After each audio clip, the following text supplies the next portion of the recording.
Welcome to 24 Hours on Our Streets. My hope is that this project will provide an in-depth look at the plight of the unhoused through an educated and compassionate lens. As you can see, it's very cold here in the winter, and we have lost people in recent days. People who should not have been outside with temperatures dipping to 30 below. This is a 6-part documentary series about homelessness in Kamloops.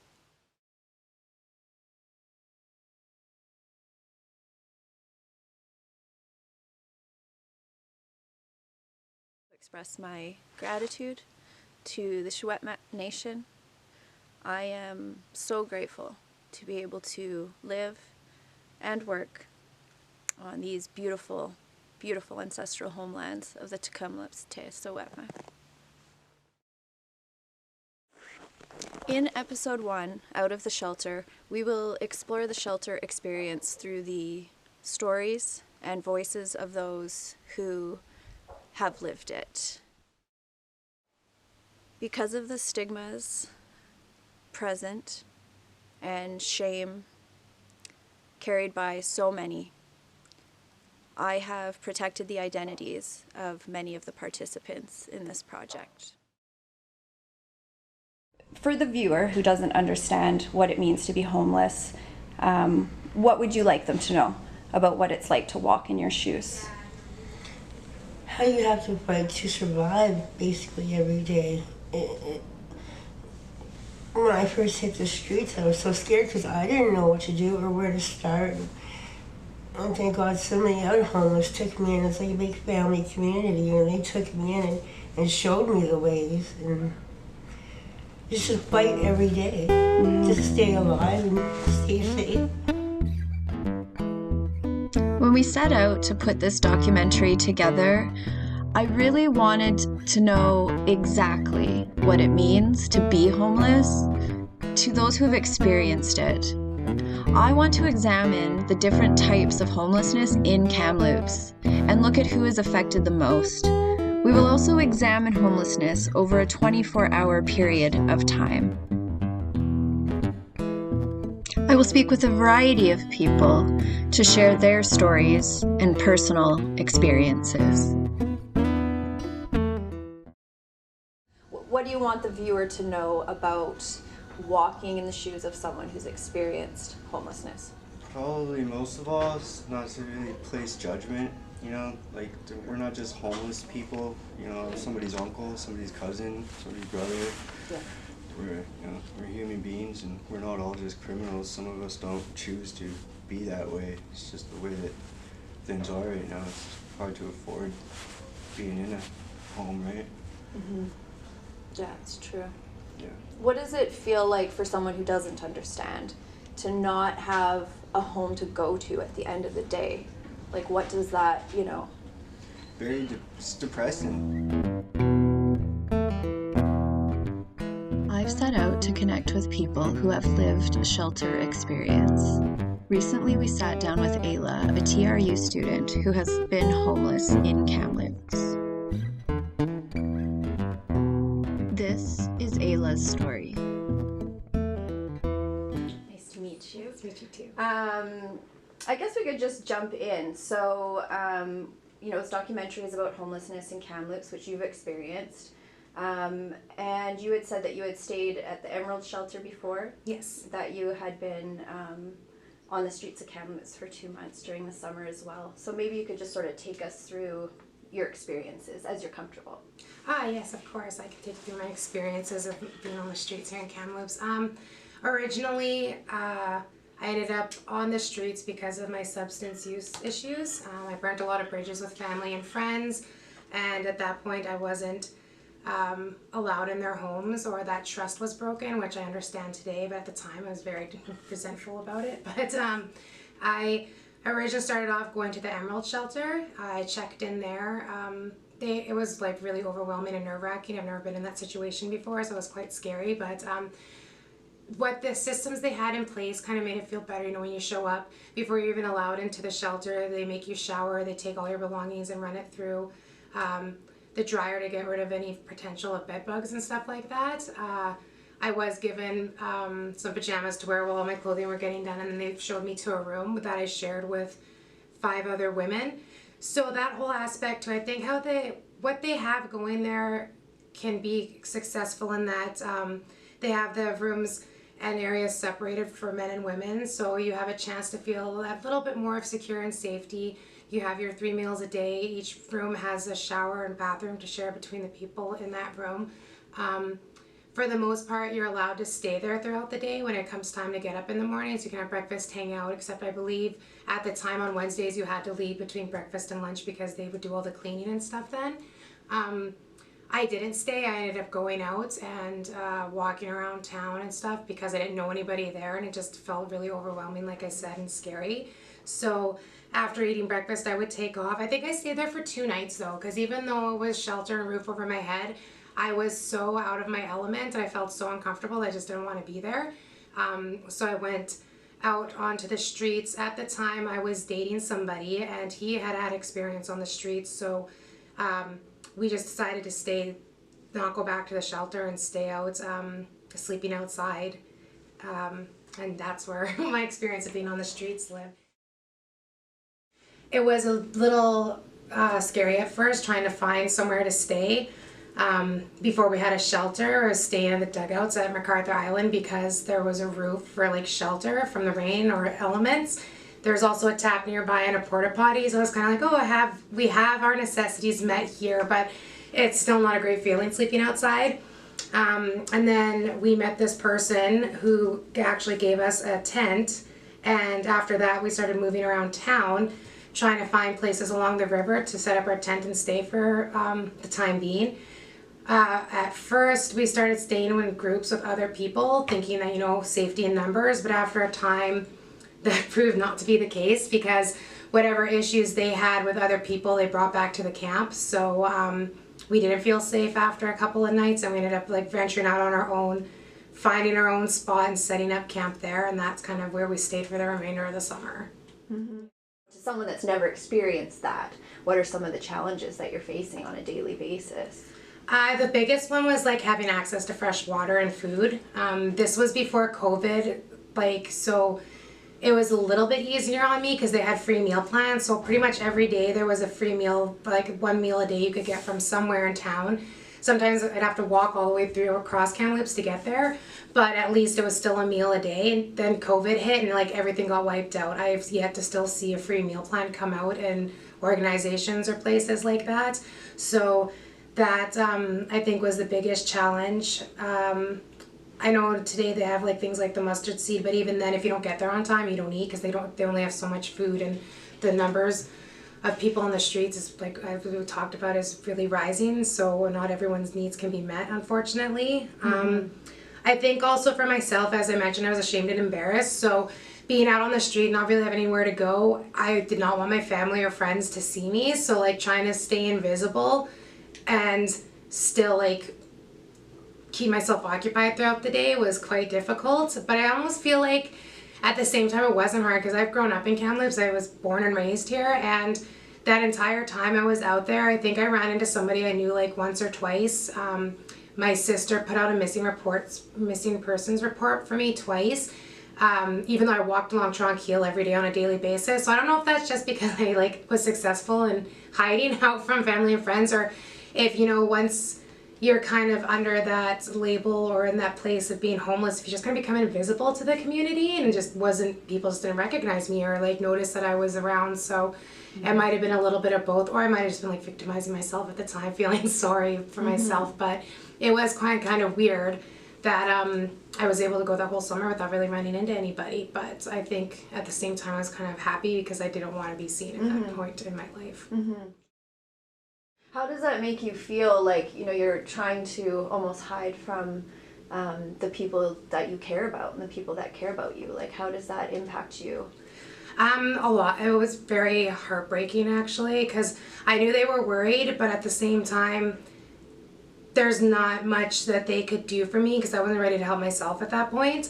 So it was really frustrating. Like, I wanted, obviously, a different life. There's many nights I'd lay there, like, awake in my tent, wondering, like, how did I get here? How am I gonna get out of this. I can't believe I got to this point in my life. But at the same time, there was a sense of like freedom that I didn't have to do anything. Like I was able to just go and do whatever I wanted all day and had no responsibilities. And I think in that I really lost myself, and without that connection to my family, it was really easy to lose myself because I didn't have people there taking their support like I usually would. So I think that was the biggest challenge, was remembering that I had people that cared for me, and like actually trying to like not put myself first or be self-centered or lose myself into that world before like completely losing my family and friends altogether. And then what sort of change, like in your mind or in your circumstances, that sort of got you, wanting to get off the street and make a change? Like what were sort of the events that led up to that? One of the biggest one was like my son's birthday was coming up, and for that whole summer, like I maybe was able to check in once or twice with him. So that was really taking a toll on my mind and heart. So that kind of started kicking my butt into gear, knowing that like if I didn't make any changes, I wasn't going to see him for his birthday. And I made a vow that no matter what, I would never miss one of his birthdays. And I was looking at that point like I was going to. So I started going to different organizations and trying to get my name on lists and making appointments with different places and trying to make the proper steps in the right direction. Like I probably could have done a lot more work at the time, but I at least started. Another thing too was starting to get up in the morning, and it was like quite cold, and during mid-September there was starting to like get frost on the ground because it was a cold year that year, unlike this one. But that fear of like, okay, so the summer is easy, like this is a lot easier than it would be in like the fall, winter, even spring. So that fear really got into place. And for me, I was really lucky. Like I kind of think of like people today, I don't know how some of them can like keep that hope alive, because for me, I worked years before and I was able to access some of like my like pension funds that I put aside through that job, and I was able to access some of that, and that chunk of money was able to like get me a car and a hotel room.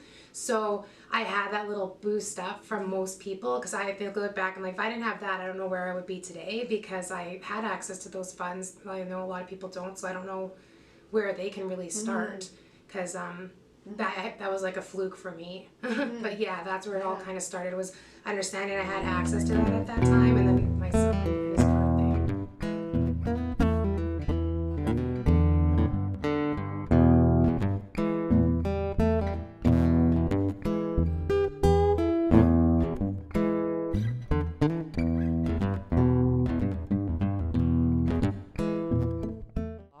Taking carts, and like it's nothing, but yet it's all that we own, and they just take it. It's just like theft, really. It is theft, 100%. Yeah. Does that happen to a lot of people that you know? Yeah, it is.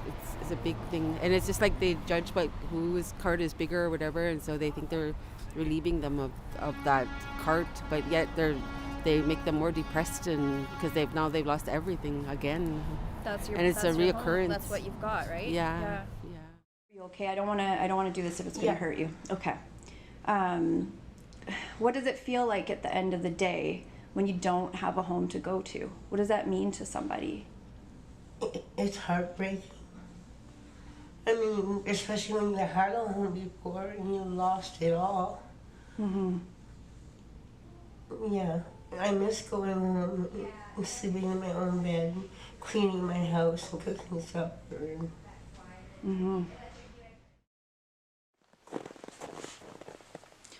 I wanted to take a pause to bring up mental health. I know so many folks in Kamloops are struggling with theirs, and I am no exception. While filming this project, my own mental health issues became so suffocating that I couldn't leave my house to complete the filming that I wanted to do, which is one of the reasons that I'm actually filming from home today. While you're watching this, please try to imagine having to deal with homelessness while struggling with mental health issues. Exhibit some compassion and try to put yourself in the shoes of the people telling these stories. They're beautiful people. And yeah, their voices deserve to have their voices heard.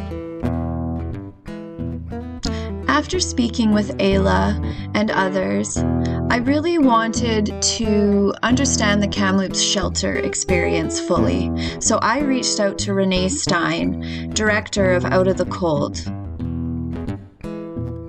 Renee shared with me that the hard work they do at Out of the Cold allows them to provide 25 potentially life-saving beds with showers, food, and clothing. They also offer mental health supports, recovery programs, a nurse's clinic, outreach services, and intensive case management. Folks like Renee and the Out of the Cold teams are truly essential to saving lives in Kamloops.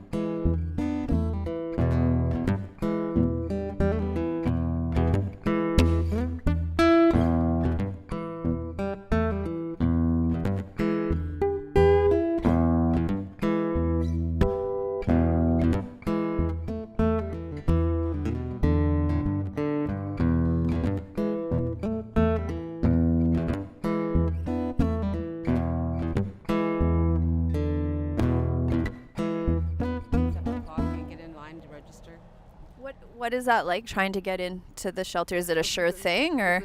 It's like trying to win the lottery. I've heard that. Yeah, you got to make sure you're there for the first 25, and if you're not, then you're put on a waiting list. And so if you're like number 6 on that list, like there's no way you're going to get a bed. Or yeah, so you got to be there like right on time. Mm-hmm. Yeah, you can't be late. What happens if you don't get a bed? Like, where do you go? Then you just go to the streets and make a shelter for the night, and and do the same thing the next day.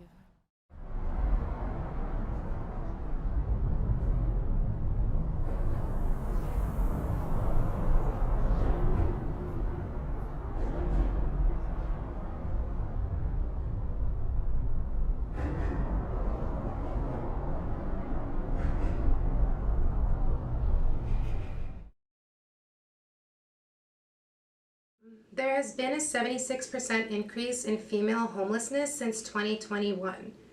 I'm not surprised by this. I find that a lot of women have or have experienced homelessness a lot because of the price of housing, and also being able to find work, because obviously a lot of the time you see children are left with their mom a lot of time if their parents split up. Finding adequate childcare that's affordable is very difficult, and if they can't do that, then they're not able to work. So they're kind of bound and stuck in this area of they only have receiving so much a month, and if they can't afford proper housing, a lot of them have to hand over their children to someone that can provide for them at that time, and they end up on the streets, which is a really difficult thing to process. I couldn't imagine having to go through that, but that percentage actually does not surprise me at all. Yeah, so I just wanted to say that I feel like we are all feeling the cost of living crunch a bit more than we ever have before. And I feel like we are all feeling like we are that much closer to ourselves experiencing precarious housing or invisible homelessness or visible homelessness. And so taking that into account and turning that into compassion for other people's situations, I think is important. Really, the only difference between me and them is that we don't have a home. Mm-hmm. We can work, we try to go to work, but you're turned away. Mm-hmm. You're even turned away sometimes when you go to look at an apartment. Mm-hmm. Yeah, it's tough, especially now, like, there is no housing, and if there is, it's so financially out of reach that you think, well, how the heck? Like, well, I think she can get an apartment for $5.50 a month. No, you can't. No, you can't. You can't. You can't. Not since like 97. No. Yeah. And your stuff wasn't here. Like, what does that look like? Then you're scrounging for the day to find more stuff for shelter for that night and bedding. And so it's if you don't look, then you're going to be cold and it's very more uncomfortable. Yeah, that's got to cause you a lot of stress, I would imagine, too, like, trying to see if you're going to get the shelter, but what if you don't, right? Like, that's got to be Yeah. Stressful. Luckily I have a tent, so Yeah. I can set up tent. But if I don't have any bedding, so a tent's not going to be really any good. Yeah. Along with trauma from residential schools and having to deal with these kind of new family dynamics, there's so much more than just substance abuse disorders. There's eating disorders. There's, like I said, diabetes, different kinds of infections or diseases that we're not yet immune, like we haven't been able to build immunity to.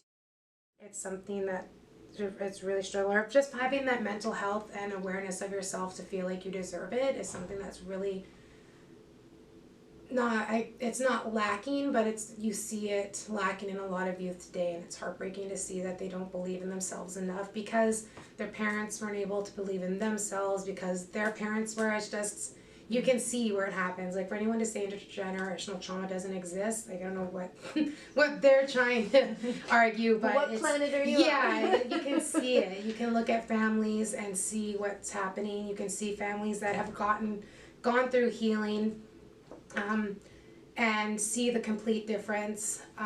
It'd almost be nice to sit down with the families that are healing and making progress, and have that strong nuclear family dynamic to see what they have done, maybe to get advice to see what worked for them and maybe what we can implement in the community for others to offer, because so many people outside Indigenous communities can also benefit from this too.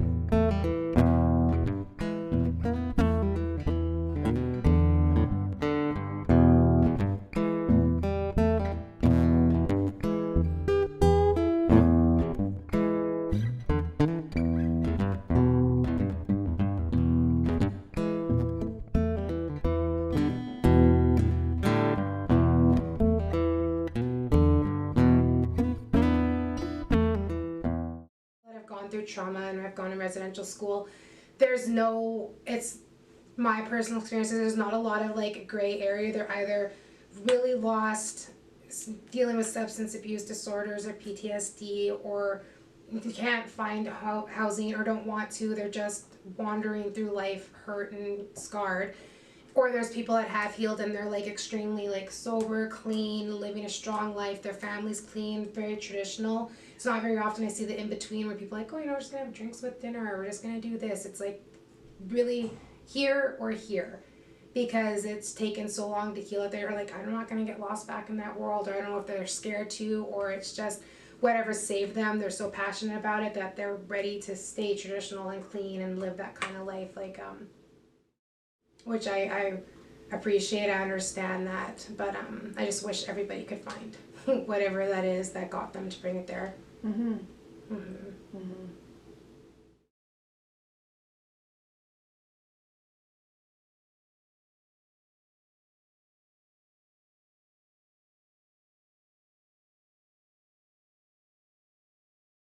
Thank you for joining me on this first episode. I hope it gave you some things to ponder, and I hope that you enjoyed watching it. It is no secret to those of us working in the harm reduction community in Kamloops that our Indigenous brothers and sisters are struggling the most with homelessness. And we are definitely going to address the negative impacts of colonization and the Canadian residential school system throughout this series.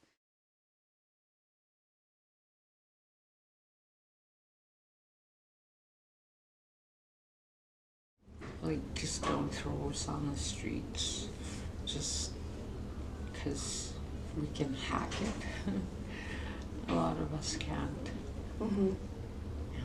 It's just a basic human right to have housing, you know. Everyone should have a roof over their head. It shouldn't matter what it shouldn't matter what life circumstances are. Yeah. Is there anything else you'd want the viewer to know, or anything you want to share? Just to